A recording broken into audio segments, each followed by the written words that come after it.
सिमर अग्रवाल लैके हाजिर आज ਦੀਆਂ ਖਾਸ ਖਬਰਾਂ ਸ਼ੁਰੂ ਕਰਨ ਤੋਂ ਪਹਿਲਾਂ ਨਜ਼ਰ ਮਾਰਦੇ ਅੱਜ ਦੀਆਂ ਸੁਰਖੀਆਂ ਤੇ। ਕੋਰੋਨਾ ਮਹਾਮਾਰੀ ਦੇ ਵਿਚਕਾਰ ਇਸਰੋ ਨੇ ਕੀਤੀ ਆਪਣੀ ਵਾਪਸੀ। ਇਸ ਸਾਲ ਦਾ ਪਹਿਲਾ ਸੈਟੇਲਾਈਟ 7 ਨਵੰਬਰ ਨੂੰ ਕੀਤਾ ਜਾਵੇਗਾ ਲਾਂਚ। ਭਾਰਤੀ ਪੁਲਾੜ ਖੋਜ ਸੰਗਠਨ ਦੁਸ਼ਮਣ ਦੇਸ਼ਾਂ ਤੇ ਨਜ਼ਰ ਰੱਖਣ ਲਈ ਸ਼ੁਰੂ ਕਰਨ ਜਾ ਰਿਹਾ ਹੈ EOS 01। भगवंत मान ने मुख्यमंत्री पंजाब से किए शब्दी हमले, कहा मुख्यमंत्री कैप्टन की गैर गंभीरता का किसानों समेत पूरा पंजाब भुगत रहा खामियाजा। हरसिमरत बादल ने खेती कानून को लैके पंजाब च बने माहौल से जताया अफसोस। हरसिमरत बादल ने किया वड्डा खुलासा, इस साल ही नहीं सगों इस तो पिछले साल दे आए हुए ने खेती कानून। हुण खबरां विस्तार नाल। कोरोना महामारी ਦੇ ਵਿਚਕਾਰ ਇਸਰੋ ਆਪਣੀ ਵਾਪਸੀ ਕਰਨ ਜਾ ਰਿਹਾ ਹੈ। ਇਸ ਸਾਲ ਦਾ ਪਹਿਲਾ ਸੈਟੇਲਾਈਟ 7 ਨਵੰਬਰ ਨੂੰ ਲਾਂਚ ਹੋਵੇਗਾ। ਭਾਰਤੀ ਪੁਲਾੜ ਖੋਜ ਸੰਗਠਨ ਦੁਸ਼ਮਣ ਦੇਸ਼ਾਂ ਤੇ ਨਜ਼ਰ ਰੱਖਣ ਲਈ EOS 01 ਸ਼ੁਰੂ ਕਰਨ ਜਾ ਰਿਹਾ ਹੈ। ਇਸ ਸੈਟੇਲਾਈਟ ਨੂੰ PSLV-C49 ਰਾਕੇਟ ਨਾਲ ਲਾਂਚ ਕੀਤਾ ਜਾਵੇਗਾ। ਦੱਸ ਦਈਏ ਕਿ ਇਸਰੋ 7 ਨਵੰਬਰ ਨੂੰ ਦੁਪਹਿਰ 3 ਵਜੇ ਸ਼੍ਰੀ ਹਰਕੋਤਾ ਦੇ ਸਤੀਸ਼ ਧਵਨ ਪੁਲਾੜ ਕੇਂਦਰ ਤੋਂ EOS 01 ਨੂੰ ਲਾਂਚ ਕਰੇਗਾ। ਰਾਕੇਟ ਦਾ ਪ੍ਰਾਇਮਰੀ ਪੇਲੋਡ ਭਾਰਤ ਦਾ ਰਡਾਰ ਇਮੇਜਿੰਗ ਸੈਟੇਲਾਈਟ EOS 01 ਹੈ। ਇਹ RISAT-2BR2 ਸੈਟੇਲਾਈਟ ਹੈ ਜਿਸ ਦਾ ਨਾਮ EOS 01 ਰੱਖਿਆ ਗਿਆ। EOS 01 ਐਡਵਾਂਸ ਅਪਥ ਆਬਜ਼ਰਵੇਸ਼ਨ ਉਪਗ੍ਰਹਿ ਹੈ ਜਿਸ ਦਾ ਸਿੰਥੈਟਿਕ ਅਪਚਰ ਰੈਡਰ ਦਿਨ ਅਤੇ ਰਾਤ ਦੀ ਪਰਵਾਹ ਕੀਤੇ ਬਗੈਰ ਉੱਚ ਰੈਜ਼ੋਲੂਸ਼ਨ ਤਸਵੀਰਾਂ ਹਾਸਲ ਕਰਨ ਦੇ ਸਮਰੱਥ ਹੈ। ਭਾਰਤ ਦੀ ਨਵੀਂ ਅੱਖ ਪੁਲਾੜ ਤੋਂ ਸੈਨਾ ਦੀ ਨਿਗਰਾਨੀ ਦੀ ਸਮਰੱਥਾ ਨੂੰ ਵਧਾਏਗੀ ਅਤੇ ਸੁਰੱਖਿਆ ਬਲਾਂ ਨੂੰ ਚੀਨ ਨਾਲ LAC ਸਟੈਂਡ ਆਫਸ ਦੀਆਂ ਸਰਹੱਦਾਂ ਦੀ ਨਿਗਰਾਨੀ ਵਿੱਚ ਮਦਦ ਕਰੇਗੀ।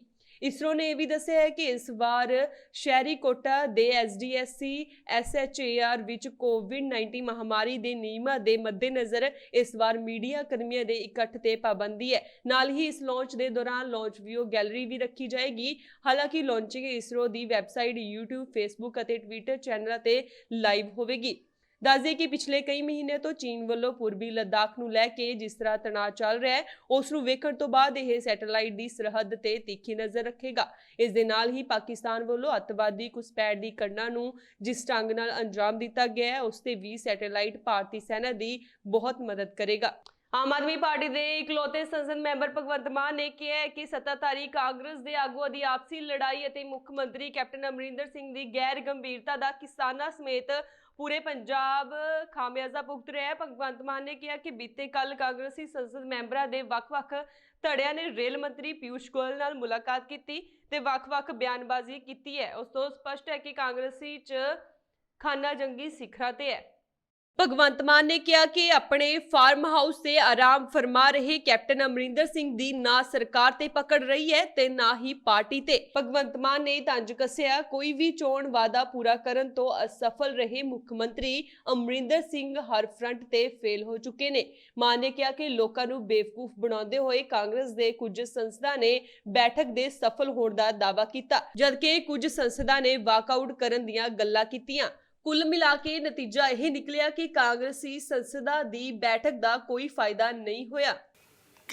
दिल्ली का धरना सी 12 अक्तूबर ਨੂੰ ਲਾਤਾ ਸੀ। ठीक है, सारा कुछ पता है उन्होंने कि कानून कित्थे ने की कित्थे विरोध हो रहा सारा कुछ पता है। ताइयों जानबूझ के साडे माल गड्डियां रोक दिंदे ने, गारंटी मंगदे। रेल मंत्री कह रहा माल गड्डियां दी जिहड़ी सेफ्टी दी गारंटी दिओ, माल गड्डी के ड्राइवर की सेफ्टी की गारंटी दिओ, माल गड्डी के गार्ड की सेफ्टी की गारंटी दिओ, रेलवे लाइनों की सेफ्टी की गारंटी दिओ। तो किसान की कहते हैं कल्ली MSP की गारंटी दिओ। MSP की गारंटी दे दो, सारियां पहले ही माल गड्डियां चली जांदियां सी। सारा इन्होंने इकोनॉमी पंजाब की जिहड़ी बर्बाद करने ते तुले हुए ने। उत्तों मतलब टकराव की स्थिति च आ गया जे असीं तुहाडा रूरल डिवेलपमेंट फंड रोक लांगे, असीं तुहाडा कोला नहीं आउणा ते तुसीं भुखे मरोगे, तुसीं हनेरे च रहोगे। सो इस करके कृपा करके टकराव की स्थिति प्रधानमंत्री नहीं करता हुंदा। मुख्यमंत्री का फर्ज बनता MSP देवे सानूं, जिथों मर्जी लिया के देवे। कैप्टन अमरिंदर सिंह का फर्ज है जिथों मर्जी लिया के दे, सारियां फसलों ते MSP दे। जे MSP की गारंटी करती तो फिर नरमा कपा क्यों रुली जाता है, मक्की क्यों रुल गई, सूरजमुखी क्यों रुली जाती है।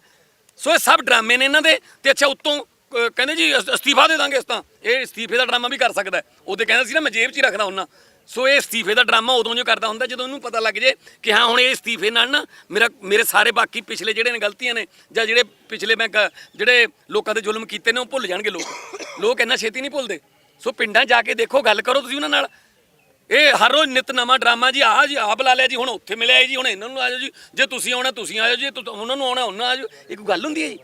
ਆਮ ਆਦਮੀ ਪਾਰਟੀ ਵਿਰੋਧੀ ਪਾਰਟੀ ਹੈ, ਸਾਡਾ ਫਰਜ਼ ਹੈ ਕਿ ਸਰਕਾਰ ਦੀਆਂ ਜਿਹੜੀਆਂ ਅਸਲੀ ਚਿਹਰਾ ਹੈ ਉਹ ਲੋਕਾਂ ਸਾਹਮਣੇ ਲਿਆਈਏ। ਸੋ ਅਸਲੀ ਚਿਹਰਾ ਡਰਾਮੇਬਾਜ਼ੀ ਦਾ ਉਸ ਮਾਮਲੇ 'ਚ ਅੱਜ ਅਸੀਂ ਆਮ ਆਦਮੀ ਪਾਰਟੀ ਵੱਲੋਂ ਅੱਜ ਇੱਥੇ ਬੈਠੇ ਹਾਂ, ਠੀਕ ਹੈ ਨਾ, ਕਿ ਕਿਰਪਾ ਕਰਕੇ ਉੱਥੇ ਜਾਣ ਦੀ ਬਜਾਏ ਮੋਦੀ ਨਾਲ ਗੱਲ ਕਰ, ਆਪਣੇ ਆਕਾ ਨਾਲ, ਆਪਣੇ ਮਿੱਤਰ ਨਾਲ, ਕਿ ਭਾਈ ਕਿਸਾਨਾਂ ਦਾ ਗਲਾ ਨਾ ਘੁੱਟ ਤੇ ਕਾਨੂੰਨ ਦੇ ਵਿੱਚੋਂ ਪੰਜਾਬ ਤੇ ਹਰਿਆਣਾ ਘੱਟੋ ਘੱਟ ਆਹੀ ਕਰ ਲਓ ਕਿ ਪੰਜਾਬ ਤੇ ਹਰਿਆਣੇ ਨੂੰ ਇਹਦੇ ਚੋਂ ਐਗਜ਼ੈਂਪਟ ਕਰਾ ਦਿਓ, ਇੱਕ ਬਾਹਰ ਕੱਢ ਦਿਓ, ਪੂਰੇ ਮੁਲਕ ਦੇ ਵਿੱਚ ਲਿਆ ਕੇ ਦਿਖਾ ਦੇਣ ਕ੍ਰਾਂਤੀ ਇਸ ਕਾਨੂੰਨ ਨਾਲ, ਬਾਅਦ 'ਚ ਅਸੀਂ ਵੀ ਕਹਿ ਦਾਂਗੇ। ਗੰਭੀਰਤਾ ਦੀ ਕਮੀ ਇੱਥੇ ਵੀ ਸਪਸ਼ਟ ਦੇਖੀ ਜਾ ਸਕਦੀ ਹੈ ਕਿ ਕੈਪਟਨ ਅਮਰਿੰਦਰ ਸਿੰਘ ਜੋ ਖੁਦ ਦਿੱਲੀ ਵਿੱਚ ਪ੍ਰਦਰਸ਼ਨ ਕਰ ਰਹੇ ਸਨ, ਉਹ ਰੇਲ ਮੰਤਰੀ ਨੂੰ ਖੁਦ ਮਿਲਣ ਲਈ ਨਹੀਂ ਗਏ। ਜੇਕਰ ਉਹ ਪੰਜਾਬ ਦੇ ਹਿੱਤ ਲਈ ਸੋਚਦੇ ਤਾਂ ਉਹ ਖੁਦ ਰੇਲ ਮੰਤਰੀ ਨੂੰ ਮਿਲ ਕੇ ਸਮੱਸਿਆਵਾਂ ਦਾ ਹੱਲ ਲੱਭਦੇ। ਭਗਵੰਤ ਮਾਨ ਨੇ ਕਿਹਾ ਕਿ ਇਹ ਪੰਜਾਬ ਦਾ ਦੁਖਾਂਤ ਹੈ ਕਿ ਮੁੱਖ ਮੰਤਰੀ ਅਮਰਿੰਦਰ ਸਿੰਘ ਕੋਲ ਪੰਜਾਬ ਅਤੇ ਕਿਸਾਨਾਂ ਦੇ ਮਸਲੇ ਹੱਲ ਕਰਨ ਦਾ ਨਾ ਨੀਅਤ ਹੈ ਅਤੇ ਨਾ ਹੀ ਕੋਈ ਕਾਬਲੀਅਤ ਦਿਖਾਈ ਦਿੰਦੀ ਹੈ। ਭਗਵੰਤ ਮਾਨ ਨੇ ਮੁੱਖ ਮੰਤਰੀ ਨੂੰ ਕਿਹਾ ਕਿ ਜਦੋਂ ਨੀਅਤ ਅਤੇ ਕਾਬਲੀਅਤ ਜਵਾਬ ਦੇ ਜਾਵੇ ਤਾਂ ਗੱਦੀ ਛੱਡ ਦੇਣੀ ਚਾਹੀਦੀ ਹੈ। ਸਾਬਕਾ ਕੇਂਦਰੀ ਮੰਤਰੀ ਹਰਸਿਮਰਤ ਬਾਦਲ ਨੇ ਖੇਤੀ ਕਾਨੂੰਨ ਨੂੰ ਲੈ ਕੇ ਪੰਜਾਬ 'ਚ ਬਣੇ ਮਾਹੌਲ ਤੇ ਅਫਸੋਸ ਜਤਾਇਆ। ਇਸ ਦੇ ਨਾਲ ਹੀ ਉਹਨਾਂ ਕੈਪਟਨ ਅਮਰਿੰਦਰ ਸਿੰਘ ਖਿਲਾਫ खूब पड़ास कड्डी। हरसिमरत ने खुलासा किया कि खेती कानून सिर्फ इस साल ही नहीं आए, सगों इस तो पिछले साल दे आए हुए ने। उन्होंने कहा कि जो केंद्र सरकार ने राय मंगी गई सी तां मौजूदा पंजाब सरकार सहमति दे के आई सी। हरसिमरत ने कहा कि असीं किसानां दे हक विच पहला अपनी कुर्सी छड्डी, उस तो बाद गठजोड़ तोड़ दिता। उन्हां दावा किया कि असीं किसानां दे नाल हां। हरसिमरत ने कहा अफसोस अज इस गल दा कि मौजूदा पंजाब सरकार आए दिन ड्रामा कर रही है। पहला विधान सभा विच ड्रामा रचिया, दूजा ड्रामा इन्हां दे संसद मैंबरां ने कीता जो कि संसद च बिना अपनी आवाज़ दित्ती पार्लीमेंट तो बाहर चले गए। हरसिमरत ने कहा कि कुछ दिन पहला कहा गया सी कि कोला खत्म होवेगा, पंजाब विच बिजली बंद हो जाएगी, पर अज तक कोला खत्म नहीं होया। भाई रेल ट्रैक किसानों ने खाली कर दिते हैं केंद्र के अड़ियले रवैये दे करके, किस तरह देख रहे हो?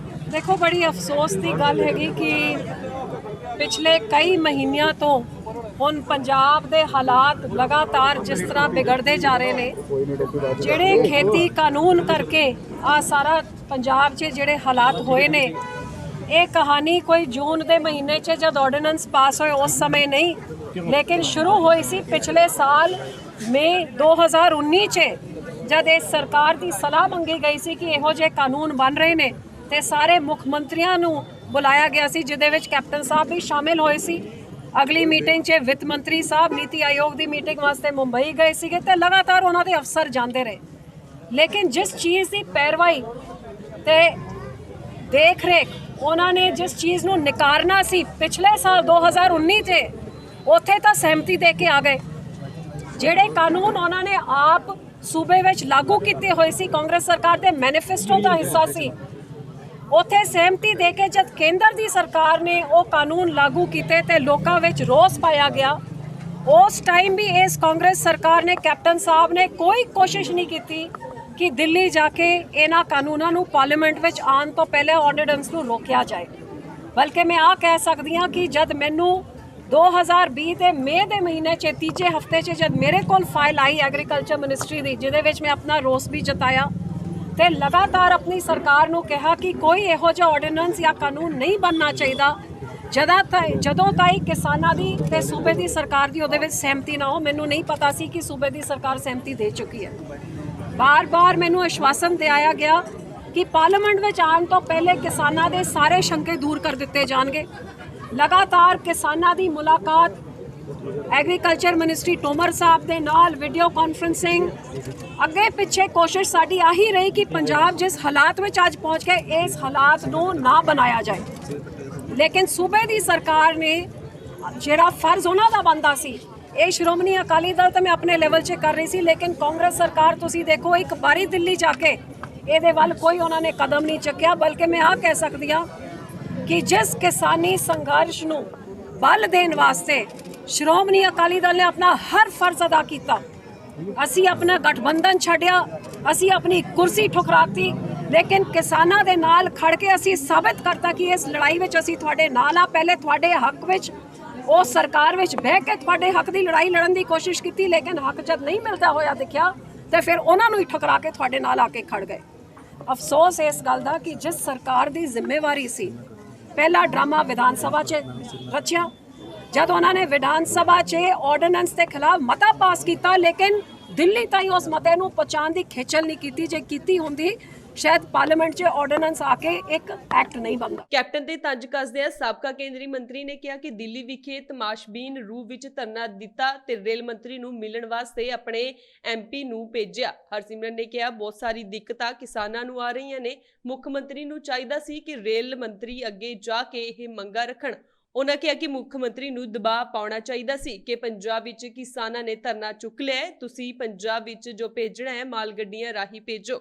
ਉਹਨਾਂ ਕਿਹਾ ਕਿ ਸਿਰਫ ਇੱਕ ਦਿਖਾਵੇ ਦਾ ਧਰਨਾ ਕਰਕੇ ਮੁੱਖ ਮੰਤਰੀ ਸਾਹਿਬ ਵਾਪਸ ਆ ਗਏ। ਜੱਗੀ ਨੂੰ ਬਾਘਾ ਪੁਰਾਣਾ ਥਾਣੇ 'ਚ 17 ਦਸੰਬਰ 2016 ਨੂੰ ਆਰਮਜ਼ ਦੇ ਯੂਪੀਏ ਐਕਟ ਤਹਿਤ ਦਰਜ ਕੇਸ 'ਚ ਹਾਈ ਕੋਰਟ ਤੋਂ ਜ਼ਮਾਨਤ ਮਿਲ ਗਈ ਹੈ, ਪਰ ਫਿਲਹਾਲ ਉਹਨਾਂ ਦੀ ਰਿਹਾਈ ਨਹੀਂ ਹੋ ਸਕੇਗੀ ਕਿਉਂਕਿ 8 ਹੋਰ ਕੇਸ ਫਿਲਹਾਲ ਪੈਂਡਿੰਗ ਨੇ। ਪਰ ਉਹ ਹੋਰ ਕਤਲ ਕੇਸਾਂ 'ਚ ਨਾਮਜ਼ਦ ਹੋਣ ਕਾਰਨ ਫਿਲਹਾਲ ਜੇਲ੍ਹ 'ਚ ਹੀ ਰਹੇਗਾ। ਕਰੀਬ 4 ਸਾਲ ਪਹਿਲਾਂ ਹਿੰਦੂ ਲੀਡਰਾਂ ਦੀਆਂ ਕਤਲ ਦੀਆਂ ਵਾਰਦਾਤਾਂ 'ਚ ਜੱਗੀ ਜੋਹਲ ਨੂੰ ਨਾਮਜ਼ਦ ਕੀਤਾ ਗਿਆ ਸੀ। ਜੱਗੀ ਜੋਹਲ ਦੇ ਵਕੀਲ ਜਸਪਾਲ ਸਿੰਘ ਮੰਜਪੁਰ ਨੇ ਦੱਸਿਆ ਕਿ ਜੱਗੀ ਨੂੰ ਬਾਘਾ ਪੁਰਾਣਾ ਥਾਣੇ 'ਚ 17 ਦਸੰਬਰ 2016 ਨੂੰ ਆਰਮਜ਼ ਅਤੇ ਯੂਪੀਏ ਐਕਟ ਤਹਿਤ ਦਰਜ ਕੇਸ 'ਚ ਹਾਈ ਕੋਰਟ ਤੋਂ ਜ਼ਮਾਨਤ ਮਿਲ ਗਈ ਹੈ, ਪਰ ਫਿਲਹਾਲ ਉਹਨਾਂ ਦੀ ਰਿਹਾਈ ਨਹੀਂ ਹੋ ਸਕੇਗੀ ਕਿਉਂਕਿ 8 ਹੋਰ ਕੇਸ ਫਿਲਹਾਲ ਪੈਂਡਿੰਗ ਨੇ। ਉਹਨਾਂ ਦੇ ਵਕੀਲ ਨੇ ਦੱਸਿਆ ਕਿ ਬਾਕੀ ਕੇਸਾਂ 'ਚ ਜ਼ਮਾਨਤ ਲਈ ਹਾਈ ਕੋਰਟ ਅਰਜ਼ੀ ਦਾਇਰ ਕੀਤੀ ਜਾਵੇਗੀ। ਖਾਲਸਾ ਵਾਹਿਗੁਰੂ ਜੀ ਕੀ ਫਤਿਹ। ਜਗਤ ਭਰ ਵਿੱਚ ਵਸਦੀਆਂ ਸਿੱਖ ਸੰਗਤਾਂ ਦੀਆਂ ਅਰਦਾਸਾਂ ਅਤੇ ਮਨੁੱਖੀ ਅਧਿਕਾਰਾਂ ਨੂੰ ਪਿਆਰ ਕਰਨ ਵਾਲੇ ਸਮੂਹ ਵਿਅਕਤੀਆਂ ਦੀਆਂ ਕੋਸ਼ਿਸ਼ਾਂ ਅਤੇ ਯਤਨਾਂ ਅਤੇ ਅਰਦਾਸਾਂ ਦੇ ਸਦਕਾ ਅੱਜ ਜਗਤਾਰ ਸਿੰਘ ਜੱਗੀ ਜੌਹਲ ਦੀ ਜ਼ਮਾਨਤ ਪੰਜਾਬ ਹਰਿਆਣਾ ਹਾਈ ਕੋਰਟ ਦੇ ਜਸਟਿਸ ਅਨੂਪ ਇੰਦਰ ਸਿੰਘ ਗਰੇਵਾਲ ਵੱਲੋਂ ਮਨਜ਼ੂਰ ਕਰ ਲਈ ਗਈ ਹੈ। ਇਹ ਕੇਸ ਉਹ ਸੀਗਾ ਜਿਸ ਵਿੱਚ ਜਗਤਾਰ ਸਿੰਘ ਜੌਹਲ ਨੂੰ ਅੱਜ ਤੋਂ 3 ਸਾਲ ਤੋਂ ਵੱਧ ਸਮੇਂ 4 ਨਵੰਬਰ 2017 ਨੂੰ ਅਰੈਸਟ ਕੀਤਾ ਗਿਆ ਸੀ। ਬਾਘਾ ਪੁਰਾਣੇ ਥਾਣੇ ਦਾ FIR ਨੰਬਰ 193/16 ਅਧੀਨ ਧਾਰਾ ਆਰਮਜ਼ ਐਕਟ ਤੇ UAP ਐਕਟ ਦੇ ਵਿੱਚ ਦਰਜ ਕੀਤਾ ਗਿਆ ਸੀਗਾ। ਉਸ ਕੇਸ ਦੇ ਵਿੱਚੋਂ ਜਗਤਾਰ ਸਿੰਘ ਜੌਹਲ ਨੂੰ ਠੀਕ 3 ਸਾਲ ਤੇ 2 ਦਿਨ ਬਾਅਦ ਜਿਹੜੀ ਆ ਪੰਜਾਬ ਹਰਿਆਣਾ ਹਾਈ ਕੋਰਟ ਵੱਲੋਂ ਜ਼ਮਾਨਤ ਦਿੱਤੀ ਗਈ ਆ।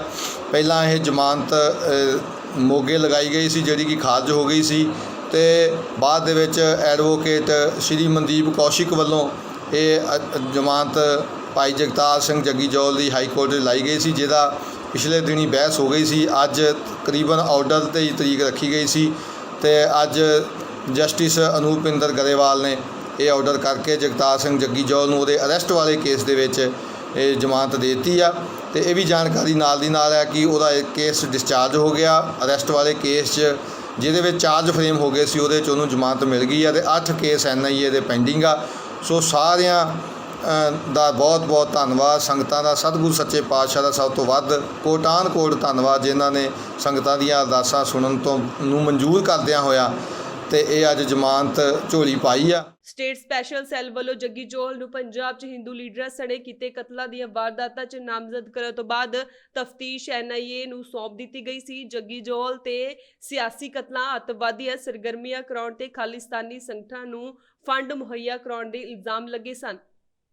ਸਿੱਖ ਧਰਮ ਦੇ ਬਾਨੀ ਗੁਰੂ ਨਾਨਕ ਦੇਵ ਜੀ ਦੇ ਫਲਸਫੇ ਕੀਰਤ ਕਰੋ ਤੇ ਵੰਡ ਛਕੋ ਨੂੰ ਸਹੀ ਅਰਥਾਂ 'ਚ ਆਪਣੀ ਜ਼ਿੰਦਗੀ 'ਚ ਲਾਗੂ ਕਰਕੇ ਬਿਨਾਂ ਕਿਸੇ ਸਵਾਰਥ ਦੇ ਦਿਨ ਰਾਤ ਦਿਨ ਦੁਖੀਆਂ ਦੀ ਸੇਵਾ 'ਚ ਜੁਟੇ ਦੁਬਈ ਦੇ ਉੱਗੇ ਕਾਰੋਬਾਰੀ ਅਤੇ ਸਰਬੱਤ ਦਾ ਭਲਾ ਟਰਸਟ ਦੇ ਬਾਨੀ ਡਾਕਟਰ SP ਸਿੰਘ ਓਬਰਾਏ ਵੱਲੋਂ ਕਰੋਨਾ ਮਹਾਮਾਰੀ ਦੌਰਾਨ ਪ੍ਰਭਾਵਿਤ ਹੋਏ ਲੋੜਵੰਦ ਪਰਿਵਾਰਾਂ ਨੂੰ ਸੁੱਕਾ ਰਾਸ਼ਨ ਵੰਡਣ ਦੀ ਵਿੱਢੀ ਗਈ ਮੁਹਿੰਮ ਤਹਿਤ ਅੰਮ੍ਰਿਤਸਰ ਨੇੜਲੇ ਪਿੰਡ ਸੋਈਆ ਦੇ ਗੁਰਦੁਆਰਾ ਬਾਬਾ ਜੀਵਨ ਸਿੰਘ ਵਿਖੇ ਇਲਾਕੇ ਦੇ ਰੁਜ਼ਗਾਰਹੀਣ ਹੋਏ ਗ੍ਰੰਥੀ ਸਿੰਘਾਂ ਤੇ ਹੋਰ ਸੇਵਾਦਾਰਾਂ ਦੇ ਪਰਿਵਾਰਾਂ ਨੂੰ 1-1 ਮਹੀਨੇ ਦਾ ਸੁੱਕਾ ਰਾਸ਼ਨ ਵੰਡਿਆ ਗਿਆ।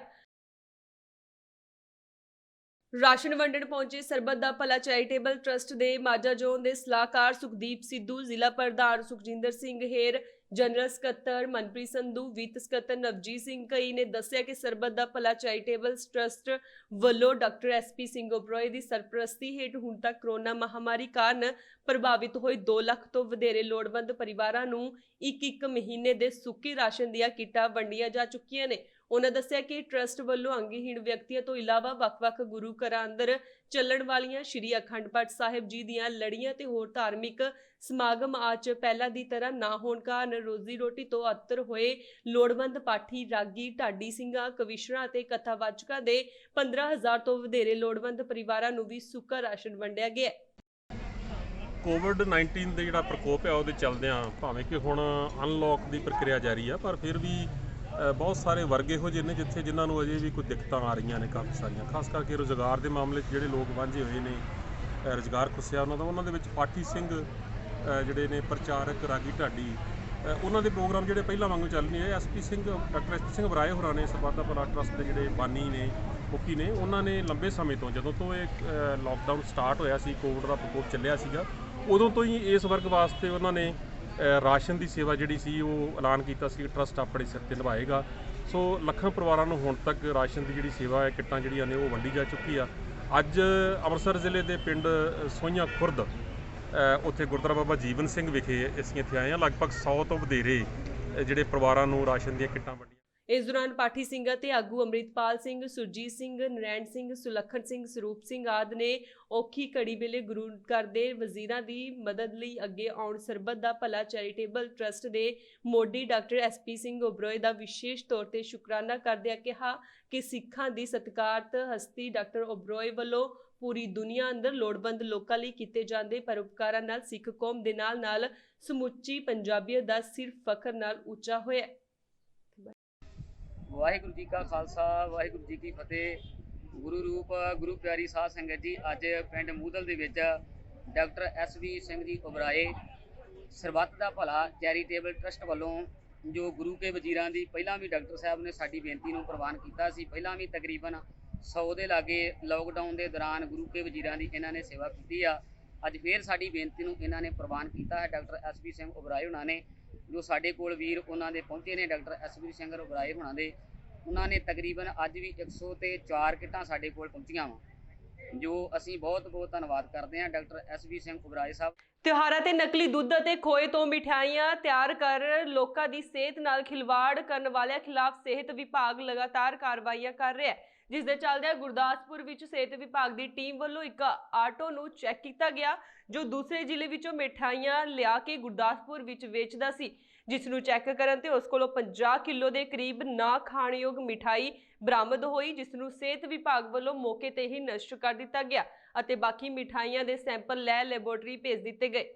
ਇਸ ਸੰਬੰਧੀ ਜਾਣਕਾਰੀ ਦਿੰਦਿਆਂ ਡਾਕਟਰ ਜੀਐਸ ਪੰਨੂ, ਸਹਾਇਕ ਕਮਿਸ਼ਨਰ ਫੂਡ ਨੇ ਦੱਸਿਆ ਕਿ ਤਿਉਹਾਰਾਂ ਦੇ ਮੱਦੇਨਜ਼ਰ ਵੱਖ-ਵੱਖ ਥਾਵਾਂ ਤੋਂ ਮਿਠਾਈਆਂ ਦੇ ਸੈਂਪਲ ਲਏ ਜਾ ਰਹੇ ਨੇ। ਇਸ ਤਹਿਤ ਗੁਰਦਾਸਪੁਰ ਦੇ ਤਿਬੜੀ ਬਾਈਪਾਸ ਇੱਕ ਆਟੋ ਚਾਲਕ ਨੂੰ ਚੈੱਕ ਕੀਤਾ ਜੋ ਦੂਸਰੇ ਜ਼ਿਲ੍ਹੇ ਵਿੱਚੋਂ ਮਿਠਾਈਆਂ ਲਿਆ ਕੇ ਗੁਰਦਾਸਪੁਰ ਵਿੱਚ ਵੇਚਦਾ ਸੀ, ਜਿਸ ਨੂੰ ਚੈੱਕ ਕਰਨ ਤੇ ਉਸ ਕੋਲੋਂ 50 ਕਿਲੋ ਦੇ ਕਰੀਬ ਉੱਲੀ ਲੱਗੀ ਹੋਈ ਮਿਠਾਈ ਮਿਲੀ ਹੈ, ਜਿਸ ਨੂੰ ਮੌਕੇ ਤੇ ਹੀ ਨਸ਼ਟ ਕਰ ਦਿੱਤਾ ਗਿਆ ਤੇ ਬਾਕੀ ਮਿਠਾਈਆਂ ਦੇ ਸੈਂਪਲ ਲੈ ਕੇ ਲੈਬੋਰੇਟਰੀ ਭੇਜ ਦਿੱਤੇ ਗਏ ਨੇ। ਰਿਪੋਰਟ ਅਨੁਸਾਰ ਅਗਲੀ ਕਾਰਵਾਈ ਕੀਤੀ ਜਾਵੇਗੀ। ਮਾਨਯੋਗ ਸਾਡੇ commissioner food and drug administration Punjab ਤੇ ਡਿਪਟੀ ਕਮਿਸ਼ਨਰ ਗੁਰਦਾਸਪੁਰ ਜੀ ਦੇ ਦਿਸ਼ਾ ਨਿਰਦੇਸ਼ਾਂ ਅਧੀਨ ਜਿਹੜਾ ਆ, ਮੈਂ ਡਾਕਟਰ ਜੀਐਸ ਪੰਨੂ, ਸਹਾਇਕ ਕਮਿਸ਼ਨਰ ਫੂਡ, ਮੇਰੇ ਨਾਲ ਮੇਰੇ ਫੂਡ ਸੇਫਟੀ ਅਫਸਰ ਮਨੀਸ਼ ਸੋਢੀ ਜੀ, ਅਸੀਂ ਜਿਹੜਾ ਆ ਤਿਉਹਾਰਾਂ ਨੂੰ ਮੁੱਖ ਰੱਖਦਿਆਂ ਹੋਇਆਂ ਜਿਹੜਾ ਆ ਉਹ ਚੈਕਿੰਗ ਜਿਹੜੀ ਆ ਸਟਾਰਟ ਕੀਤੀ ਸੀਗੀ। ਅਰਲੀ ਮਾਰਨਿੰਗ ਤੋਂ ਅਸੀਂ ਜਿਹੜਾ ਆ ਦੁੱਧ ਦੇ ਸੈਂਪਲ ਤੇ ਹੋਰ ਚੀਜ਼ਾਂ ਦੇ ਜਿਹੜੇ ਆ ਸੈਂਪਲ ਭਰ ਰਹੇ ਆ। ਇਸ ਦੌਰਾਨ ਅਸੀਂ ਇੱਕ ਗੱਡੀ ਦੇ ਵਿੱਚ ਦੇਖਿਆ ਤੇ ਉਹਦੇ ਵਿੱਚ ਜਿਹੜਾ ਆ ਮਿਠਾਈਆਂ ਆਦਿ ਜਿਹੜੀਆਂ ਆ ਉਹ ਲੈ ਕੇ ਜਾ ਰਹੇ ਸੀਗੇ, ਜਿਹਨੂੰ ਰੋਕਣ ਤੋਂ ਉਪਰੰਤ ਜਿਹੜਾ ਆ ਅਸੀਂ ਚੈੱਕ ਕੀਤਾ, ਜਿਹਦੇ ਦੌਰਾਨ ਅਸੀਂ ਦੇਖਿਆ ਕਿ ਉਹਦੇ ਵਿੱਚ ਪਤੀਸਾ, ਮਿਲਕ ਕੇਕ ਤੇ ਹੋਰ ਮਿਠਾਈ ਜਿਹੜੀ ਆ ਉਹ ਪਈ ਹੋਈ ਸੀਗੀ। ਜਿਹੜੀ ਮਿਲਕ ਕੇਕ ਤੇ ਦੂਸਰੀ ਮਿਠਾਈ ਜਿਹੜੀ ਸੀਗੀ ਉਹ ਅਸੀਂ ਜਿਹੜੇ ਆ ਉਹਦੇ ਸੈਂਪਲ ਲੈ ਲਏ ਆ, ਤੇ ਪਤੀਸੇ ਦੇ ਤੇ ਮਿਲਕ ਕੇਕ ਦੇ, ਤੇ ਦੂਜੀ ਜਿਹੜੀ ਮਿਠਾਈ ਸੀਗੀ ਉਹ ਜਿਹੜੀ ਸੀਗੀ ਉਹ ਨਾ ਖਾਣਯੋਗ ਲੱਗ ਰਹੀ ਸੀਗੀ, ਜਿਹਦੇ ਉੱਤੇ ਜਿਹੜੀ ਆ ਉੱਲੀ ਵਗੈਰਾ ਲੱਗੀ ਹੋਈ ਸੀ। ਉਹਨੂੰ ਅਸੀਂ ਮੌਕੇ 'ਤੇ ਹੀ ਜਿਹੜਾ ਆ ਉਹ ਤਕਰੀਬਨ 40-50 ਕਿਲੋ ਦੇ ਕਰੀਬ ਸੀਗੀ, ਜਿਹਨੂੰ ਅਸੀਂ ਮੌਕੇ 'ਤੇ ਜਿਹੜਾ ਨਸ਼ਟ ਕਰਾ ਦਿੱਤਾ ਆ ਤੇ ਉਹਨਾਂ ਦੇ ਜਿਹੜੇ ਸੈਂਪਲ ਆ ਜਿਹੜੇ ਉਹ ਅਸੀਂ ਲੈ ਲਏ ਆ। ਇਹ ਲੈ ਕੇ ਅਸੀਂ ਜਿਹੜਾ ਫੂਡ ਲੈਬੋਰੇਟਰੀ ਪੰਜਾਬ ਭੇਜਾਂਗੇ। ਜੋ ਇਹਦੀ ਰਿਪੋਰਟ ਆਏਗੀ ਉਸ ਤੋਂ ਬਾਅਦ ਬਣਦੀ ਕਾਰਵਾਈ ਕੀਤੀ ਜਾਏਗੀ। ਇਸ ਤੋਂ ਇਲਾਵਾ ਅਸੀਂ ਹੋਰ ਵੀ ਮਿਲਕ ਤੇ ਮਿਲਕ ਪ੍ਰੋਡਕਟਸ ਆਦਿ ਦੇ ਜਿਹੜੇ ਆ ਉਹ ਸੈਂਪਲ ਲੈ ਰਹੇ ਹੈਗੇ ਆ। ਜਿਉਂ-ਜਿਉਂ ਅਸੀਂ ਲੋਕਾਂ ਨੂੰ ਜਿਹੜੀ ਆ ਅਪੀਲ ਕਰਦੇ ਆ ਕਿ ਉਹ ਇਸ ਮੌਕੇ ਦੇ ਉੱਤੇ ਜਿਹੜੇ ਹੁਣ ਤਿਉਹਾਰ ਆ ਰਹੇ ਆ ਇਹਨੂੰ ਮੁੱਖ ਰੱਖਦੇ ਹੋਏ ਚੰਗੀਆਂ ਚੀਜ਼ਾਂ ਲੋਕਾਂ ਨੂੰ ਜਿਹੜੀਆਂ ਆ ਉਹ ਮੁਹੱਈਆ ਕਰਾਉਣ ਤੇ ਜਿਹੜੀਆਂ ਮਿਠਾਈਆਂ ਆਦਿ ਆ ਉਹਦੇ ਵਿੱਚ ਰੰਗਾਂ ਆਦਿ ਦੀ ਵਰਤੋਂ ਜਿਹੜੀ ਆ ਬਿਲਕੁਲ ਨਾ ਮਾਤਰ ਕਰਨ। ਜੇ ਉਹਨਾਂ ਨੇ ਰੰਗ ਪਾਉਣਾ ਵੀ ਆ ਤੇ ਉਹ ਫੂਡ ਪਰਮਿਟਡ ਕਲਰ ਹੀ ਹੋਣੇ ਚਾਹੀਦੇ ਆ, ਨਾ ਖਾਣਯੋਗ ਰੰਗਾਂ ਦੀ ਬਿਲਕੁਲ ਵੀ ਜਿਹੜੀ ਆ ਉਹ ਵਰਤੋਂ ਨਾ ਕੀਤੀ ਜਾਵੇ। ਗੁਰਦਾਸਪੁਰ ਦੇ ਕਸਬਾ ਕਾਨੂੰਵਾਨ ਦੀ ਪੁਲਿਸ ਨੇ ਗੁਪਤ ਸੂਚਨਾ ਦੇ ਆਧਾਰ ਤੇ 3 ਦੋਸ਼ੀਆਂ ਨੂੰ 340 ਕਿਲੋ ਭੁੱਕੀ ਸਮੇਤ ਕਾਬੂ ਕੀਤਾ ਹੈ। ਇਹਨਾਂ 3 ਦੋਸ਼ੀਆਂ ਨੂੰ ਗੁਰਦਾਸਪੁਰ ਦੀ ਅਦਾਲਤ ਵਿੱਚ ਪੇਸ਼ ਕਰ 7 ਦਿਨ ਦਾ ਰਿਮਾਂਡ ਹਾਸਲ ਕੀਤਾ ਤਾਂ ਜੋ ਇਹਨਾਂ ਤੋਂ ਅਗਲੀ ਪੁੱਛਗਿੱਛ ਕੀਤੀ ਜਾ ਸਕੇ। ਇਸ ਸੰਬੰਧੀ ਜਾਣਕਾਰੀ ਦਿੰਦਿਆਂ ਡੀਐਸਪੀ ਕੁਲਵਿੰਦਰ ਸਿੰਘ ਨੇ ਦੱਸਿਆ ਕਿ ਥਾਣਾ ਮੁਖੀ ਪ੍ਰਭਜੋਤ ਸਿੰਘ ਦੀ ਅਗਵਾਈ ਵਾਲੀ ਟੀਮ ਦੀ ਬਹੁਤ ਵੱਡੀ ਪ੍ਰਾਪਤੀ ਹਾਸਲ ਕੀਤੀ ਹੈ, ਜਿਨ੍ਹਾਂ ਨੇ ਸੇਬਾਂ ਵਾਲੀਆਂ ਪੇਟੀਆਂ ਦੀ ਆੜ ਹੇਠ ਲੁਕੋ ਕੇ ਲਿਜਾਈ ਜਾ ਰਹੀ 340 ਕਿਲੋ ਭੁੱਕੀ ਬਰਾਮਦ ਕੀਤੀ ਹੈ, ਜੋ ਸ਼੍ਰੀਨਗਰ ਦੇ ਅਨੰਤਨਾਗ ਤੋਂ ਭੁੱਕੀ ਲਿਆ ਕੇ ਗੁਰਦਾਸਪੁਰ ਦੇ ਆਸ-ਪਾਸ ਇਲਾਕਿਆਂ ਵਿੱਚ ਵੇਚਦੇ ਸਨ। ਇਹਨਾਂ ਦੋਸ਼ੀਆਂ ਨੂੰ ਗ੍ਰਿਫਤਾਰ ਕਰ ਅਦਾਲਤ ਵਿੱਚ ਪੇਸ਼ ਕੀਤਾ ਗਿਆ ਅਤੇ 7 ਦਿਨ ਦਾ ਰਿਮਾਂਡ ਹਾਸਲ ਕੀਤਾ ਹੈ, ਜਿਸ ਤੋਂ ਬਾਅਦ ਅਗਲੀ ਪੁੱਛਗਿੱਛ ਕੀਤੀ ਜਾਵੇਗੀ। ਸਾਡੇ SHO ਹੈਗੇ ਪ੍ਰਭਜੋਤ ਸਿੰਘ ਕਾਨੂੰਵਾਨ, ਉਹਨਾਂ ਨੂੰ ਗੁਪਤ ਸੂਚਨਾ ਮਿਲੀ ਸੀ ਕਿ ਕੋਈ ਵਿਅਕਤੀ ਟਰੱਕ ਤੇ ਭੁੱਕੀ ਲਿਆ ਕੇ ਜਿਹੜੀ ਆ ਇੱਧਰ ਵੇਚਦੇ ਆ, ਜਿਸ ਤੋਂ ਬਾਅਦ ਉਹਨਾਂ ਨੇ ਨਾਕਾਬੰਦੀ ਕਰਕੇ ਇੱਕ ਟਰੱਕ ਨੰਬਰ PB06L2918 ਨੂੰ ਰੋਕਿਆ। ਉਹਦੇ ਵਿੱਚੋਂ ਉਹਨੇ 3 ਬੰਦੇ ਕਾਬੂ ਕੀਤੇ ਆ, ਜਿਹੜੇ ਤਾਂ 2 ਸਕੇ ਭਰਾ ਆ, ਰਾਜਵਿੰਦਰ ਸਿੰਘ ਰਾਜੂ ਤੇ ਗੁਰਜੋਤ ਸਿੰਘ ਲਾਡੀ। ਇਹ ਔਲਖ ਖੁਰਦ ਥਾਣਾ ਸ਼੍ਰੀ ਹਰਗੋਬਿੰਦਪੁਰ ਦੇ ਰਹਿਣ ਵਾਲੇ ਆ। ਇਹਨਾਂ ਦੇ ਨਾਲ ਟਰੱਕ ਦਾ ਹੈਲਪਰ ਸੀ ਨਿਰਮਲ ਸਿੰਘ ਪੁੱਤਰ ਜਰਨੈਲ ਸਿੰਘ ਵਾਸੀ ਮੱਲਾ ਪਿੰਡ ਪੈਂਦਾ ਜੀ ਥਾਣੇ ਵੈਰੋਵਾਲ 'ਚ। ਉੱਥੇ ਜਦੋਂ ਕਾਬੂ ਕਰਕੇ ਟਰੱਕ ਦੀ ਤਲਾਸ਼ੀ ਕੀਤੀ ਤਾਂ ਟਰੱਕ ਦੇ ਵਿੱਚ ਨਹੀਂ ਸੇਬਾਂ ਦੀਆਂ ਪੇਟੀਆਂ ਲੱਦੀਆਂ ਹੋਈਆਂ ਸੀ। ਸੇਬਾਂ ਦੀ ਪੇਟੀਆਂ ਦੇ ਵਿਚਕਾਰ ਇਹਨੇ ਲਕਾਸ਼ ਪਾ ਕੇ ਕਰੀਬ 19 ਬੋਰੇ ਜਿਹੜਾ ਡੋਡੇ ਚੋਰਾ ਪੋਸਟ ਲਿਆਂਦਾ ਆ, ਜਿਹਦਾ ਕੁੱਲ ਵਜ਼ਨ ਕਰਨ ਤੇ 3 ਕੁਆਂਟਲ ਤੇ 40 ਕਿਲੋ ਦੇ ਕਰੀਬ ਹੋਇਆ। ਇਹ ਬੰਦੇ ਕੋਈ ਪਤਾ ਲੱਗਾ ਜੀ ਕਿੱਥੇ ਲਿਆ ਕੇ ਵੇਚਦੇ ਸਨ ਜਾਂ? ਇਹਨਾਂ ਬੰਦਿਆਂ ਨੂੰ ਅੱਜ ਇਹਨਾਂ ਦੇ ਖਿਲਾਫ ਮੁਕੱਦਮਾ ਦਰਜ ਕਰਕੇ ਅਰੈਸਟ ਕਰਕੇ ਤੇ ਅੱਜ ਪੇਸ਼ ਅਦਾਲਤ ਕਰਕੇ ਰਿਮਾਂਡ ਲਿਆ ਜਾਊਗਾ। ਮੁੱਢਲੀ ਪੁੱਛਗਿੱਛ ਤੇ ਤਾਂ ਇਹੀ ਆਇਆ ਵੀ ਇਹ ਸ਼੍ਰੀਨਗਰ ਅਨੰਤਨਾਗ ਦੇ ਸਾਈਡ ਤੇ ਇੱਕ ਢਾਬਾ ਹੈ, ਨਿਊ ਪੰਜਾਬੀ ਢਾਬਾ, ਜਿਹਦਾ ਮਾਲਕ ਅਸ਼ਰਫ ਹੈ, ਉੱਥੋਂ ਲਿਆਏ ਆ ਤੇ ਅੱਗੇ ਇਹਨੇ ਕਿੱਥੇ ਵੇਚਣਾ ਆ ਉਹਦੇ ਸੰਬੰਧੀ ਅੱਜ ਰਿਮਾਂਡ ਹਾਸਲ ਕਰਕੇ ਡਿਟੇਲ ਨਾਲ ਪੁੱਛਗਿੱਛ ਕਰ। ਗੈਰ ਸੰਚਾਰਿਤ ਬਿਮਾਰੀਆਂ ਸੰਬੰਧੀ ਜਾਗਰੂਕਤਾ ਵਜੋਂ ਸ਼ੁਰੂ ਕੀਤੀ ਗਈ ਮਹੀਨਾਵਾਰ IEC ਵੈਨ ਦੇ ਹੁਸ਼ਿਆਰਪੁਰ ਪਹੁੰਚਣ ਤੇ ਸਿਵਲ ਹਸਪਤਾਲ ਦੇ OPD ਦੇ ਸਾਹਮਣੇ ਲੋਕਾਂ ਨੂੰ ਯੋਕੇ ਸਮੇਂ ਵਿੱਚ ਵੱਧ ਰਹੀਆਂ ਦਿਲ ਦੀਆਂ ਬਿਮਾਰੀਆਂ, ਸ਼ੂਗਰ, ਕੈਂਸਰ ਅਤੇ ਸਟ੍ਰੋਕ ਦੇ ਬਾਰੇ ਜਾਗਰੂਕ ਕੀਤਾ। ਇਹ ਜਾਗਰੂਕਤਾ ਵੈਨ 2 ਦਿਨ ਹੁਸ਼ਿਆਰਪੁਰ ਦੇ ਵੱਖ-ਵੱਖ ਸਿਹਤ ਸੰਸਥਾਵਾਂ ਪਹੁੰਚ ਕੇ ਇਹਨਾਂ ਬਿਮਾਰੀਆਂ ਬਾਰੇ ਲੋਕਾਂ ਨੂੰ ਜਾਣਕਾਰੀ ਅਤੇ ਸਿਹਤ ਮੰਤਰੀ ਪੰਜਾਬ ਦਾ ਸੰਦੇਸ਼ ਦੇਵੇਗੀ। ਇਸ ਵੈਨ ਨੂੰ ਸ਼ਹਿਰ ਦੇ ਵੱਖ-ਵੱਖ ਖੇਤਰਾਂ ਲਈ ਰਵਾਨਾ ਸਹਾਇਕ civil surgeon doctor Pawan Kumar ਨੇ ਝੰਡੀ ਦੇ ਕੇ ਕੀਤਾ। ਇਸ ਮੌਕੇ ਜਾਣਕਾਰੀ ਦਿੰਦੇ ਹੋਏ ਸਹਾਇਕ ਸਿਵਲ ਸਰਜਨ ਨੇ ਦੱਸਿਆ ਕਿ ਕਰੋਨਾ ਕਾਲ ਵਿੱਚ ਗੈਰ ਸੰਚਾਰਿਤ ਬਿਮਾਰੀਆਂ ਤੇ ਕਾਬੂ ਕਰਨਾ ਬਹੁਤ ਜ਼ਰੂਰੀ ਹੈ। ਵਾਧਾ ਬਲੱਡ ਪ੍ਰੈਸ਼ਰ, ਕੋਰੋਨਰੀ ਡਿਸੀਜ਼ ਅਤੇ ਸਟ੍ਰੋਕ ਦਾ ਕਾਰਨ ਬਣਦਾ ਹੈ ਅਤੇ ਇਹਨਾਂ ਬਿਮਾਰੀਆਂ ਦਾ ਕਾਰਨ ਸਾਡਾ ਅੱਜ ਦਾ ਰਹਿਣ-ਸਹਿਣ ਅਤੇ ਖਾਣ-ਪੀਣ ਹੈ। ਇਸ ਤੋਂ ਬਚਣ ਲਈ ਸਾਨੂੰ ਰੋਜ਼ਾਨਾ 30 ਮਿੰਟ ਤੱਕ ਕਸਰਤ ਕਰਨੀ ਚਾਹੀਦੀ ਹੈ ਅਤੇ ਸ਼ਰਾਬ, ਸਿਗਰਟ ਨੋਸ਼ੀ ਅਤੇ ਜਿਹੜੀ ਹੈ ਪੰਜਾਬ ਸਰਕਾਰ ਦੇ ਹੁਕਮਾਂ ਮੁਤਾਬਕ NCD ਪ੍ਰੋਗਰਾਮ ਦੇ ਤਹਿਤ ਨੈਸ਼ਨਲ ਕਮਿਊਨੀਕੇਬਲ ਡਿਜ਼ੀਜ਼ ਦੇ ਤਹਿਤ ਜਿਸ ਤਰ੍ਹਾਂ ਹਾਈਪਰਟੈਂਸ਼ਨ ਤੇ ਡਾਇਬਟੀਜ਼ ਦੇ ਸਬੰਧ ਵਿੱਚ ਅਸੀਂ ਇਹ ਅਵੇਅਰਨੈਸ ਕੈਂਪ ਲਈ ਵੈਨ ਜਿਹੜੀ ਹੈ ਸਟੇਟ ਤੋਂ ਆਈ ਹੈ। 2 ਦਿਨ ਲਈ ਇਹਦਾ ਹੁਸ਼ਿਆਰਪੁਰ ਦੇ ਵਿੱਚ ਘੁੰਮੇਗੀ। ਪਹਿਲੇ ਦਿਨ ਜਿਸ ਤਰ੍ਹਾਂ ਅੱਜ ਇਹ ਲੋਕਲ ਪੁਰਹੀਰਾਂ ਦੇ ਵਿੱਚ ਇਸਲਾਮਾਬਾਦ ਤੇ ਕਨਾਲ ਕਲੋਨੀ ਸਾਡੀਆਂ ਡਿਸਪੈਂਸਰੀ ਦੇ ਵਿੱਚ ਉੱਥੇ ਜਾਏਗੀ ਤੇ ਅਵੇਅਰ ਕਰੇਗੀ ਲੋਕਾਂ ਨੂੰ NCD ਜਿਹੜੀਆਂ ਬਲੱਡ ਪ੍ਰੈਸ਼ਰ ਔਰ ਡਾਇਬਟੀਜ਼ ਦੀਆਂ ਬਿਮਾਰੀਆਂ ਦੀ ਰੋਕਥਾਮ ਬਾਰੇ।